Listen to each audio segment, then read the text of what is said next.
Pemirsa, kita beralih ke informasi lain. Seorang ustadz pondok pesantren Tahfidz Quran di Dusun Pangkalan Batu, Kecamatan Payung, Kabupaten Bangka Selatan, Provinsi Bangka Belitung, diamankan polisi. Ia dilaporkan atas dugaan tindak pidana pencabulan terhadap sejumlah santri di bawah umur di pondok pesantren tersebut.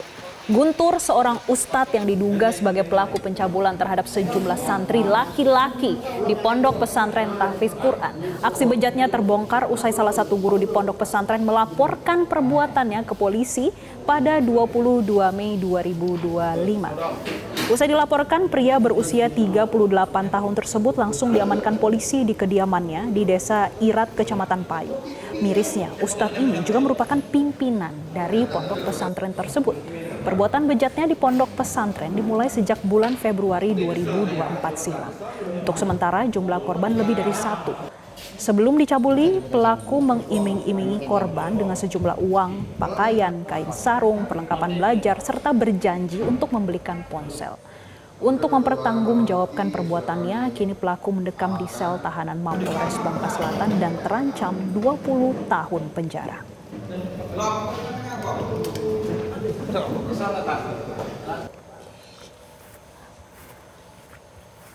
Pemirsa, untuk membahas bagaimana perkembangan kasus tersebut, saat ini kami sudah terhubung dengan Kasat Reskrim Polres Bangka Selatan dengan AKP Raja Taufik Bintani. Selamat siang, Pak Raja. Kronologinya seperti apa? Ini sudah berlangsung selama 1 tahun terakhir atau justru ada temuan lainnya lebih dari 1 tahun?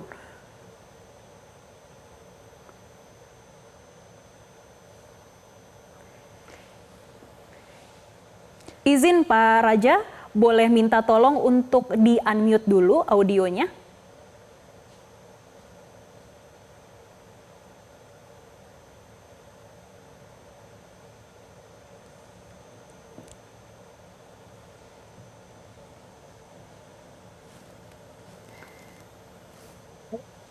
Iya, pemirsa, kita sambil menunggu audio. Oke.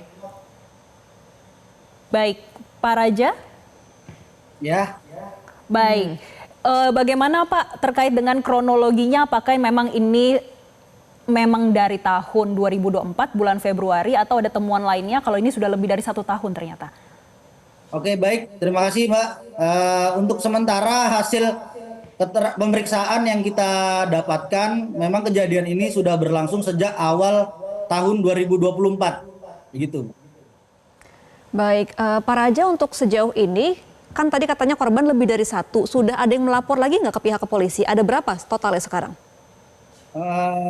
Sementara memang korban lebih dari 1, tapi untuk jumlah pastinya nanti kita akan melakukan pemeriksaan lebih lanjut kembali. Terkait berapa jumlah fix korbannya nanti akan kita sampaikan berdasarkan hasil pemeriksaan yang akan kami laksanakan kembali. Terima kasih. Pak Raja, modus yang dilayangkan oleh pelaku seperti apa sih sampai dia bisa melakukan ini dalam 1 tahun terakhir, Pak? Gimana, Mbak? Modus yang dilakukan pelaku. Oke. Untuk modus yang dilakukan pelaku bermacam hal. Sementara ini yang sudah kita dapatkan informasi, ada yang korban diminta untuk memasukkan alat kelamin korban ke dalam punya tersangka, ada juga yang sebaliknya, ada juga yang hanya sebatas menggunakan tangan, seperti itu. Iya Pak Raja, untuk korbannya ini rata-rata usianya berapa dan apakah ada perempuan juga? Karena kan informasi yang kami dapatkan laki-laki korbannya katanya ya. Ya. Hasil pemeriksaan kami sementara ini untuk korban usianya dari rentang usia 9 hingga 16 tahun. Untuk korban semuanya berjenis kelamin laki-laki. Sampai saat ini belum ada laporan mengenai korban yang berjenis kelamin perempuan. Baik, Pak Raja, tapi apakah ada pihak keluarga atau korban yang saat ini sudah menghubungi pihak kepolisian untuk meminta pendampingan atau – mungkin untuk melaporkan kejadian pencabulan? Dari pihak keluarga sampai saat ini kita tetap melakukan komunikasi, ya, tetap tanpa diminta pun kami untuk Polres Bangka Selatan akan melakukan pendampingan kepada seluruh korban, baik itu pendampingan psikologi dan perlindungan-perlindungan yang bisa diberikan kepada korban lainnya. Baik, Pak Raja, sejauh ini sudah ada siapa saja saksi yang diperiksa? Untuk saksi sementara ini kami sudah periksa sekitar 10 orang saksi dan akan kami periksa saksi-saksi lainnya. Ya, 10 orang itu terdiri dari pengajar pondok, terus juga santri dan santriwati yang ada di situ yang mengetahui kejadian perkara pencabulan ini.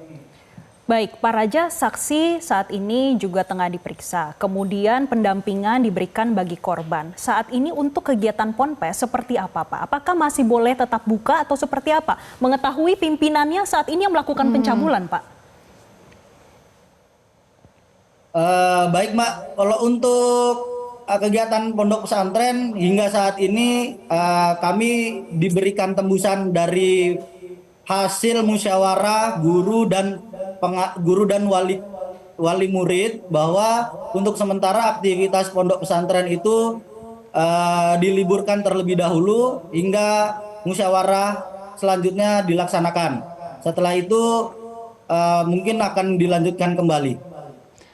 Baik, kita akan nantikan bersama bagaimana proses dari kasus ini dan semoga seluruh korban mendapatkan pendampingan agar tidak terjadi trauma yang berkepanjangan. Terima kasih AKP Raja Taufik Bintani selaku Kasat Reskrim Polres Bangka Selatan. Selamat kembali bertugas, Pak Raja.